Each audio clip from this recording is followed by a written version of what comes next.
નમસ્કાર મિત્રો, મારી ચેનલમાં તમારું સ્વાગત છે। મિત્રો, બિહારમાં અંધશ્રદ્ધાના નામે એક જ પરિવારના 5 લોકોને જીવતા સળગાવી દેવાની ઘટના સામે આવી છે।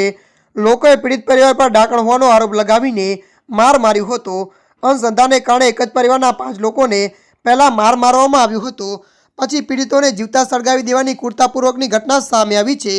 ઘટના બાદ ગામમાં શોકભર્યો માહોલ છે। આ કારણે પોલીસ ઘટના સ્થળે પહોંચી ગઈ છે। બિહારના પૂર્ણિયામાં જે 5 લોકોની હત્યા કરવામાં આવી તેમાં મૃતકોમાં 3 મહિલાઓ અને 2 પુરુષોનો સમાવેશ થાય છે। ગામ લોકોનું કહેવું છે કે ગામના કેટલાક લોકોએ બાબુલાલ ઉરાવતની પત્ની ડાકણ હોવાની શંકા વ્યક્ત કરી હતી। અંધશ્રદ્ધાના લોકોએ પહેલા તેમના પરિવારને માર માર્યો અને પછી જીવતા સળગાવી દીધા હતા। હત્યા પછી આરોપીઓ મૃતકોના મૃતદેહને કોઈ નિર્જન જગ્યાએ દફનાવી દીધા છે। આ ઘટના અંગે પોલીસે જણાવ્યું કે ગામ લોકોએ મૃતકના પુત્રીના સામે જ પરિવારને મારીને સળગાવી દીધો હતો, જેમાં 2 લોકોની અટકાયત કરીને પૂછપરછ કરવામાં આવી રહી છે। ત્યારે મિત્રો, હાલ માટે આટલું। મળીશું નવી અપડેટ સાથે। જો તમને અમારો વિડીયો પસંદ આવે, લાઇક, શેર અને સબસ્ક્રાઈબ કરી નાખજો। ધન્યવાદ।